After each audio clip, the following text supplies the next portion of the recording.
네, 안녕하십니까. 글로벌 모니터 김수원 대표입니다.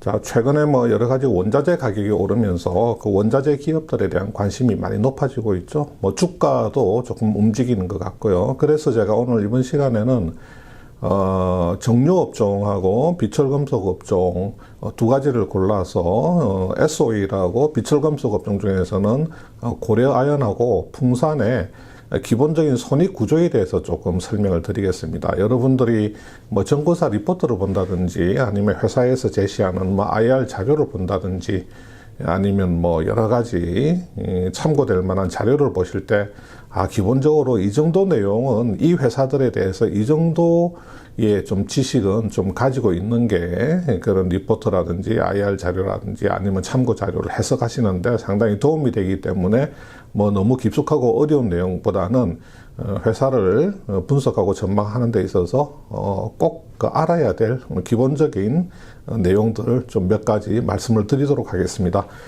우선은 정유부터 좀 말씀을 드리겠습니다. 자, 이렇게 중동에서 이제 원유 도입 계약을 해서 이렇게 이제 배에 그 원유를 싣고 이렇게 한국으로 들어오죠. 자, 그때 이제 1배럴에 30불 이렇게 계약을 해서 배에 싣고 들어옵니다. 그러면 선적을 하는 순간부터 이 원유는 이제 S-오일의 재고자산이 되는 겁니다. S-오일의 원재료 재고자산이 되는 거죠.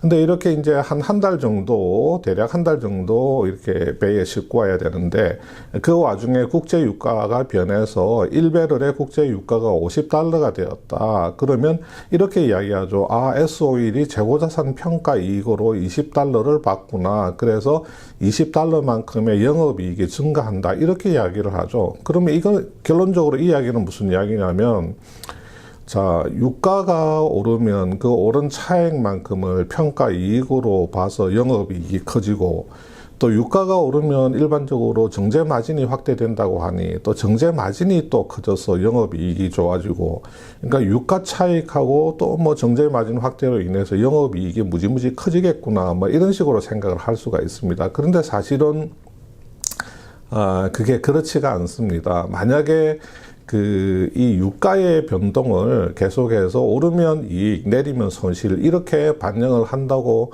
언론에서도 기사들을 좀 쓰고들 하는데 만약에 정유사 손익을 그런 식으로 반영을 한다고 하면 이 정유사 손익에는 계속해서 재고자산 이익과 재고자산 손실이 왔다 갔다 하면서 반영되게 됩니다. 자, 국제유가 추이를 2016년도부터 지금 올해 한 9월까지 차트를 보면 이렇게 나와 있습니다. 이렇게 올라가는 추세에 있어도 중간중간에 보면 계속해서 유가는 끊임없이 등락을 거듭을 하거든요. 이렇게 내려갔다가 올라갔다 내려갔다 올라갔다 이렇게 푹 꺼졌다가 다시 올라가고 그러니까 전반적으로 오르거나 내리는 추세에 있어도 중간에는 계속 이제 등락을 하는 움직임이 있는데 상장사 같은 경우는 매 분기마다 결산을 하잖아요. 그러면 분기마다 쪼개가지고 그 분기 말에 결산을 하면서 재고 가치를 평가를 해야 되는데 그때마다 계속 조금 올랐으니 이익이다. 그런데 그 유가를 유지하지 못하고 또 떨어지게 되면 손실이다. 그랬다가 또 조금 오르면 이익, 또 조금 떨어지면 손실. 이렇게 계속 이익과 손실을 왔다 갔다 하는 그것은 아닙니다. 우리 회계에서는 이제 재고자산 평가 이익은 반영을 하지 않습니다. 인식을 하지 않습니다. 재고자산의 가치가 올라도 재고자산의 평가 이익은 인식을 하지 않고 다만 재고자산의 평가 손실은 반영을 합니다. 굉장히 보수주의적으로 회계 처리를 한다는 거죠. 좀 이익은 좀 엄격하게 까다롭게 좀 쉽게 말해서 좀 짜게 반영을 하고 손실은 좀 광범위하게 또 폭넓게 이렇게 좀 미리미리 반영을 하는 이 회계 처리, 보수주의적 회계 처리. 그래서 특히 재고자산 경우는 저가법이라고 해서 오르는 것은 반영하지 않고 떨어지는 것은 손실로 반영을 하게 됩니다. 그래서 만약에 유가가 떨어지게 되면 어떻게 되느냐. 중동에서 1배럴에 30불에 선적을 해서 쭉 한국으로 싣고 오던 중에 1배럴에 20불로 유가가 떨어졌다. 그러면 30불, 20불이니까 재고자산 평가 손실이 $10가 났네. 이렇게 계산하느냐? 그건 또 그렇지가 않습니다. 간단하게 좀 말씀을 드리면 자, 30불에 계약을 해서 원유를 이제 갖고 오지 않습니까? 그러면 원유 도입가가 30불이잖아요. 이걸 이제 상압 증류탑에 넣어서 제품으로 만들어야 되는데, 이 제품화, 최종 제품화를, 석유 제품을 만들어내는데, 납부타나 뭐 휘발유, 등유, 경유 같은 석유 제품으로 만들어내는 데까지 추가로 원가가 10불 더 들어간다. 도입가 30에 추가 원가 10불을 하게 되면 이 원유에서는 그 제품 제조 원가가 40불이 되는 거죠. 자, 그러면 제품 제조 원가가 40불이 되는데 최종 제품으로 만들 때까지 추가 원가까지 고려를 했을 때 현재 시중의 제품 시세가 35불이다. 40불 들여서 만들어야 되는데 지금 시세가 35불밖에 안 된다 그러면 그 차액인 5달러만큼을 재고자산 평가 손실로 인식을 해서 이것을 결산을 할 때 그냥 그 원가에다가 추가를 해버립니다. 그만큼 이익이 줄어드는 겁니다. 그런데 그게 아니고 이제 제품 그 추정 제조 원가가 40불인데 지금 현재 시중 제품 시세가 45달러에 팔리고 있네. 그러면 아무것도 안 해도 됩니다. 재고자산 관련해서는 평가 손실을 인식을 안 해도 된다. 이렇게 말할 수가 있겠습니다.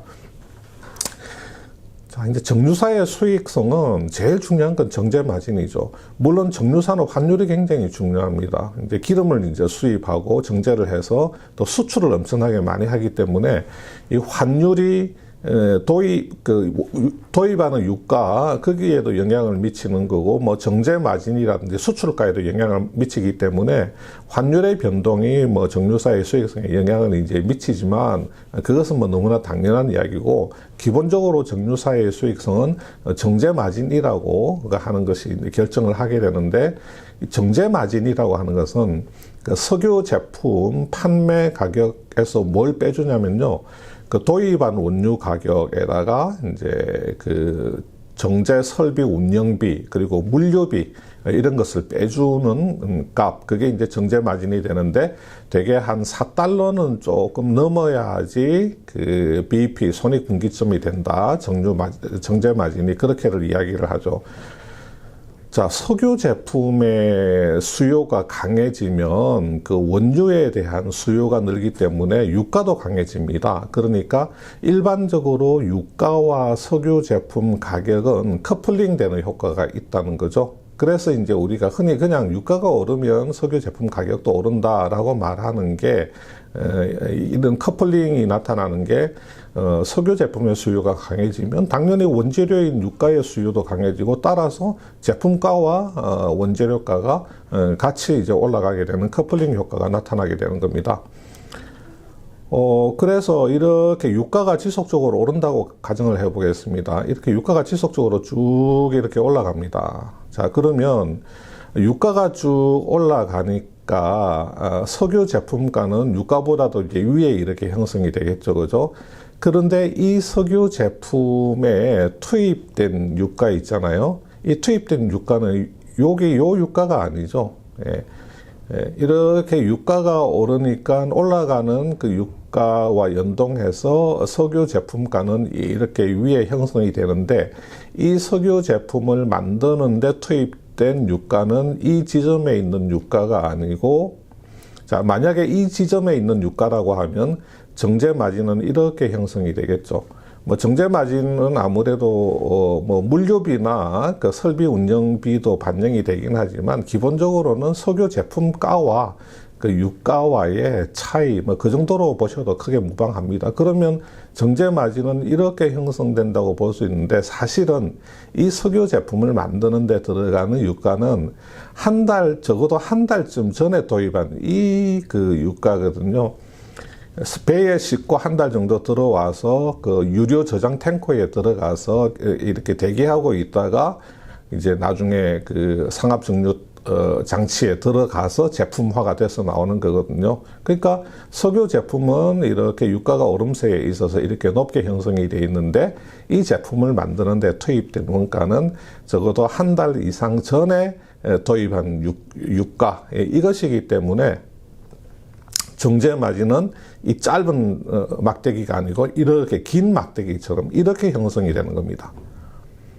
그러니까 유가 상승기에는 이 유가하고 제품 가격이 같이 오르는 커플링 효과가 나타난다고 보면 이 원유 도입 시점하고 석유 제품 판매 시점의 이 시차에 따라서 정제 마진이 확대되는 효과가 나타납니다. 우리가 이것을 레깅 효과라 그러거든요. 레깅, 좀 지체된다. 원유 도입 시점에서 많이 이렇게 지체되어서 정제되어서 제품으로 만들어지기 때문에 이것을 레깅 효과라고 합니다. 그래서 이 레깅 효과를 그냥 다른 말로 어차피 뭐 원유라고 하는 재고 자산에서 발생되는 효과니까 뭐 재고 효과다, 또 재고 손익 효과다, 재고 관련 손익 효과다, 뭐 이렇게 편하게 이야기를 하거든요. 그래서 이제 일부 뭐 증거사 리포트에서는 이걸 그냥 또 뭐 재고 자산 차익이다, 뭐 그냥 재고 평가 차익이다, 이렇게 표현을 하기도 합니다. 그렇게 이렇게 이제 표현을 하니까 사람들이 듣기에 그냥 유가가 오르면 유가가 오른 그 차익, 그것을 바로 평가 차익을 영업이익으로 반영하는구나, 이렇게 생각을 하시는데, 그것은 아닙니다. 이 정제 마진 확대 효과를 통해서 정유사의 이제 수익성이 굉장히 좋아진다고 말씀드릴 수가 있겠습니다. 그래서 이 정제 마진의 그 레깅 효과하고 그 단순한 유가 차익, 그 평가 차익하고 그것을 좀 혼동을 하시면 안 되고요. 자, 최근에 유가 추이하고 정제 마진을 보면요, 이렇게 지금, 이렇게 유가가 이렇게 이제 좋은 흐름을 이렇게 올라가는 흐름을 보이고 있기 때문에 정제 마진, 복합 정제 마진도 이렇게 올라가고 있습니다. 네. 그러니까 유가 상승기에 나타나고 있는 정제 마진 상승 효과가 지금 이제 이렇게 나타나고 있는데, 그 코로나 직후에는 심지어 정제 마진이 마이너스로 가기까지도 했고 4불 미만에서 움직였던 적도 있는데, 지금은 그 1개월 레깅 효과를 반영한 그 정제 마진은 한 18불, 9불, 스팟 정제 마진도 8불, 9불에서 움직이고 있다고 합니다. 그러니까 정제 마진이 굉장히 좋아진 거고요. 물론 이제 어떤 이런 그 정제 마진 같은 데는 환율의 영향이나 또 뭐 중국이라고 하는 변수가 작용하고 있는데, 뭐 이번 시간에는 뭐 환율이나 중국 변수에 대해서는 구체적으로는 뭐 이렇게 말씀드리지 않겠습니다. 이 정제 마진에 대한 기본적인 그 내용들을 이렇게 알고 계시면 될 것 같고요. 자, 여기 이제 약간 회색 요 차트가 원먼스 레깅이 반영된 정제 마진인데 많이 오르고 있죠. 요 파란 선은 이제 스팟 마진인데 최근에 유가 상승 흐름에 따라서 이렇게 정제 마진이 좋아지고 있습니다. 자, 요렇게 요 구간이 바로 작년 초에 코로나 이제 막 터지고 나서 그 이후에 이 정제 마진이 거의 마이너스로까지 가게 되는, 굉장히 정유사 입장에서는 아주 참혹했던 그런 시기거든요. 이렇게 유가 하락기에도 유가하고 제품 가격이 커플링이 된다. 또 유가가 떨어지면서 제품 가격도 같이 떨어지는 커플링이 된다. 이렇게 가정해 보았을 때 유가 하락기에는 당연히 정제 마진이 하락을 합니다. 제품 가격은 많이 떨어졌는데 그 제품에 투입된 그 원유는 그 과거에 샀던 조금 다소 비쌌던 가격에 샀던 것이기 때문에 정제 마진은 오히려 유가 하락기에는 역으로 떨어질 수가 있고요. 그 다음에 유가 하락기에는 또 하나의 복병이 더 있죠.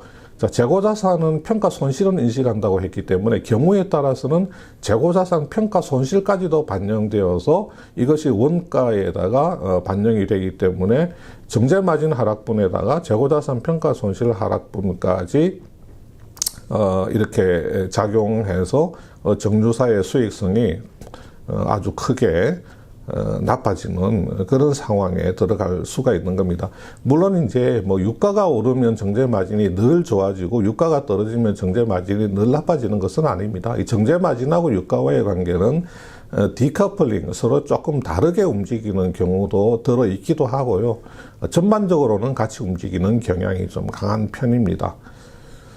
자, 그 다음에 이제 고려아연으로 한번 넘어가 보겠습니다. 고려아연 이제 우선은 주가 차트 좀 보시면요. 이렇게 10월달 들어와서 9월 말부터 10월달에 아주 좋은 움직임을 보이다가 최근 한 며칠 사이에 이렇게 조금 주가가 조정 또는 이제 다운되고 있는 그런 모습입니다. 우리 이제 비철금속 업계를 보면요. 비철금속 업계는 크게 보아서 두 가지가 있죠. 이제 재련업계가 있고 가공업체들이 있는데, 재련업체는 이제 광석, 정광, 광석보다는 이제 조금 더 가공된 형태의 그 정광을 광산 회사로부터 들여와 가지고 재련을 해서 비철, 금속, 그 괴 뭐 이런 것을 만드는 겁니다. 그래서 고려 아연, 그 아연 생산을 하죠. 그 영풍도 이제 뭐 아연을 생산을 주로 주력을 하는 회사고, LS 니코 동질은 여기는 이제 구리죠. 구리인데 우리가 흔히 이제 다른 말로 전기동이라고 합니다. 이 가공업체는 이제 이런 이제 비철금속 괴를 가지고 와서 뭐 압연이나 압출 뭐 여러 가지 가공 방법을 통해서 판형이나 뭐 판, 대, 관, 뭐 선 이렇게 조금 더 매끄럽고 가공된 제품을 만드는 가공업체인데, 풍산은 이제 구리 전기동 가공해서 제품 만드는 회사죠. 뭐 대창공업이라든지 롯데알루미늄 이런 회사들이 있습니다. 광산업체가 그 아연 정광을 생산을 하죠. 아연 그 원광석을 1차로 좀 가공을, 불순물을 제거를 하고 조금 순도를 높인 그 아연 그 정광을 생산을 해서 이것을 고려아연에다가 팔면, 고려아연은 이것을 재련을 해서 그 아연 제품을 생산하는데, 그 과정에서 여러 가지 금속 부산물이 나오게 됩니다. 그 다음에 이 아연을 이제 나중에 가공업체에다가 판매를 하게 되는데, 그래서 당연히 이제 기본적으로는 아연 시세하고 이 부산물로 나오는 뭐 금이나 은이나 또 이제 연, 납 같은 거, 이런 것에 또 일부 구리도 일부 나온다고 합니다. 이런 것의 시세가 이제 고려 아연의 수익성을 결정하는 데는 중요한 요소가 되겠죠. 이 아연이나 이런 부산물 시세 같은 경우는 LME, 런던 메탈 익스체인지, 런던 금속 거래소 시세를 보통 일반적으로 많이 봅니다. 자, 고려 아연의 이제 수익 구조를 좀 보면, 이 광산업체가 아연 정광을 조금 이제 1차 가공한 광석을 고려 아연에다가 팔면, 고려 아연은 재련을 해서 아연괴를 만들어서 가공업체에다 팔게 되죠.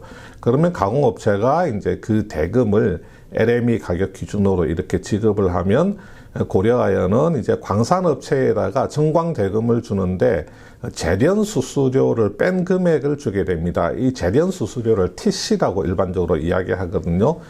트리트먼트 차지, 그래서 TC라고 이야기를 하는데, 이 이제 뭐 말하자면 정광값을 주기는 주는데, 이 TC를 뺀 금액을 이 광산업체에 주게 되는 거죠. 그러니까 TC 금액만큼 싸게 정광을 뭐 구입을 한다, 뭐 이렇게 뭐 말을 해도 같은 말이 되겠습니다. 자, 이렇게 이 TC, 이제 이 광산업체하고 고려아연 간의 이 재련 수수료, 이 TC는 연 1회에 연 1회 이제 두 회사가 협상을 해서 결정을 하는데, 그 비중이 한 70% 되고, 그때 스팟으로 결정하는 TC 비중이 한 30% 이 정도 된다고 합니다. 그리고 이제 정광이 거래 가격은 이 함유된 금속 품이라든지 뭐 시세 같은 것에 따라서 이렇게 결정이 되는데, 여기서 이제 프리메탈이 발생된다고 합니다. 무슨 이야기냐면, 자, 정광 1톤의 가격을 어떻게 결정하냐면, 이 정광의 이 정광이 이제 이 품고 있는 어떤 그 금속 성분, 이게 어느 정도나 될까? 이제 품위가 50%다. 그러면 여기서 이 얼마나 추출할 수 있을까? 한 80%를 추출할 수가 있다. 그러면 추출된 그 아연의 톤당 시세는 얼마냐? 그래서 품위 50% 곱하기 추출률 80% 곱하기 아연 시세, 요 값에서 톤당 그 수수료, 톤당 TC를 빼버리면 서로 주고받는 정광 1톤의 가격이 생기게 되는데, 고려아연 같은 경우는 기술력이 좋기 때문에 추출률 80%로 사오지만 이 추출률을 90%로 올리게 되면 10%만큼의 그 프리메탈이 발생이 되게 됩니다. 이게 이제 고려아연의 추가 수익이 되고요. 그 TC는 기본적인 뭐 수익이고, 이런 프리메탈이 많이 생기게 되면 이게 고려아연이 취할 수 있는 그 추가 수익이 될 수 있습니다. 그 다음에 부산물로 나오는 금이나 은, 구리, 납 같은 경우도 아주 시세가 좋게 되면 굉장히 고려아연 수익성에 많은 도움이 되고요. 이런 어떤 부산물의 비중도 작지가 않습니다. 굉장히 높은 편이고요. 그 다음에 그 LME 그 런던 금속 거래소를 통하지 않고 이 가공업체, 수요업체하고 고려아연이 직거래를 하면서 조금 프리미엄 가격으로 팔게 되면 거기서 이제 고려아연이 취할 수 있는 추가적인 수익이 있습니다. 그래서 기본적으로는 TC에다가 프리메탈이나 부산물, 직거래 프리미엄 이런 것으로 고려아연의 수익성이 결정이 된다. 이렇게 이제 말씀드릴 수가 있겠습니다. 최근에 그 아연의 그 LME 현물 시세가 엄청나게 그 최근 며칠 10월달 들어서 급등을 했었죠. 이게 유럽에 있는 그 니르스타인가요? 회사 이름이 조금 간물한데 유럽 최대의 그 아연 재련 업체가 그 유럽의 세 곳의 그 재련 공장의 가동률을 한 50%로 낮추겠다고 발표를 했습니다. 아마 유럽의 지금 전력 그 요금 부담이 어마어마해서 공장을 돌려봐야 이게 원금도 회수하기 어려우니까 그냥 공장 가동률을 엄청나게 줄여버린다고 하니까 지금 중국도 상황이 안 좋거든요. 중국도 뭐 전력난 이런 것 때문에 중국이 전 세계 재련업체의 47% 생산을 담당하는 지역인데 거기서도 이제 재련 활동이 원활하지 않으니까 재련 현물 시세가 이렇게 오르면서 고려아연 같은 회사에 이제 그 수혜가 가고 있는데 그래서 이렇게 아연 LME 현물 시세가 이렇게 급격하게 오르니까 지금은 조금 꺾였습니다. 한 며칠 사이에 이렇게 이제 꺾이는 형태고요. 그러다 보니까 이제 고려아연 주가가 이렇게 쭉 잘 나가다가 아연 시세가 이렇게 좀 꺾이다 보니까 며칠 사이에 한 이틀 사이에 주가가 한 2, 3일 사이에 주가가 이제 또 이렇게 좀 꺾인 형태입니다. 근데 이제 아연 시세가 또 어떻게 변할지 또 거기에 따라서 뭐 고려아연의 이제 주가 움직임도 다른 패턴으로 진행될 수가 있겠죠. 자, 그 다음에 풍산 조금 간단하게 말씀드리겠습니다. 풍산은 제가 과거에 영상에서 글로벌 모니터 채널에서 한번 다뤘기 때문에 간단하게 말씀드리면 풍산은 그 구리, 전기동을 가공을 해서 신동 제품을 만들죠. 동을, 구리를 늘린다 이런 뜻이죠. 구리를 늘려서 신동 해서 관 이런 걸 만든다는 건데 이 그 구리 전기동을 공급하는 업체는 LS 니코 동재련입니다. 그런데 이제 이 풍산 같은 경우에 그 신동 제품을 만드는데 그 일부 이제 매체 보도를 보니까 조금 착각을 하고 있는 부분이 있더라고요. 이런 부분입니다.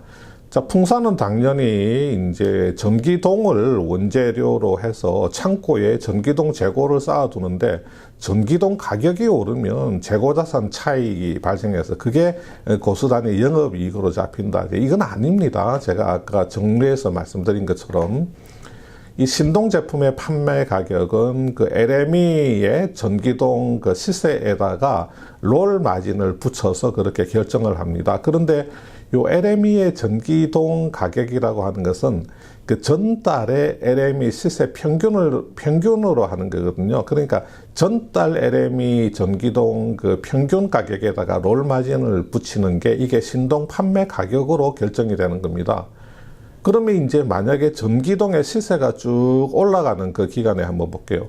전기동의 시세는 원재료인 전기동의 시세는 이렇게 쭉 이렇게 올라가니까 이 전기동 가격에 롤 마진이 이렇게 붙어서 신동 제품의 판매 가격이 이렇게 형성되지 않겠습니까? 그죠? 근데 이 롤 마진이 이 신동 제품, 지금 현재 출하된 신동 제품에 투입된 전기동은 이 시점의 전기동이 아닙니다. 약 석 달 전에 이 전기동이거든요. 왜냐하면 이 풍산 같은 경우는 그 원재료를 갖고 와가지고 실제로 그 제품 라인에 투입을 해서 최종 신동 제품을 만들 때까지 그 타임이 한 3개월 정도 걸립니다. 그래서 전기동 가격이 쭉 오르는 추세라고 하면 오른 전기동 가격에 맞추어서 신동 제품 판매 가격이 형성이 되는데 이 신동 제품에 투입된 전기동 가격은 석 달 전에 이렇게 전기동 가격이 낮았을 때 도입했던 그 전기동이기 때문에 그 롤 마진이 이 막대가 아니고 이 막대만큼 형성이 되는 겁니다. 아까 정류의 이제 레깅 효과하고 이제 비슷한 효과가 발생되는 거죠. 근데 전기동 시세 상승기에는 이렇게 마진이 좋아지는데 전기동 시세 하락기에는 반대 효과가 나타날 수 있습니다. 그런 점이 있고요. 지금 구리 전기동 LME 현물 시세도 최근에 이렇게 많이 올랐습니다. 그래서 이것 때문에 아마 풍산 주가도 최근에 이렇게 좀 쭉 가다가 이 전기동도 이제 이렇게 가격이 꺾이면서 풍산 주가도 좀 반짝 이렇게 올라가다가 최근에 이렇게 조금 꺾이는 뭐 그런 모습을 좀 보이고 있는 것 같습니다. 자, 원자재 그 소재 기업에 대해서 대개 기업들이 다 비슷하기 때문에 여러분들이 이런 회사의 손익이나 수익 구조가 좀 이런 식으로 형성이 되고 있구나 하는 이런 기본적인 지식을 가지고 계시면 어떤 다른 자료를 보고 뭐 투자 판단을 한다든지 뭐 기업 분석에 대한 공부를 하신다든지 경제 공부를 하시는데도 상당히 많은 도움이 되실 것 같습니다. 자, 여기서 마치겠습니다. 감사합니다.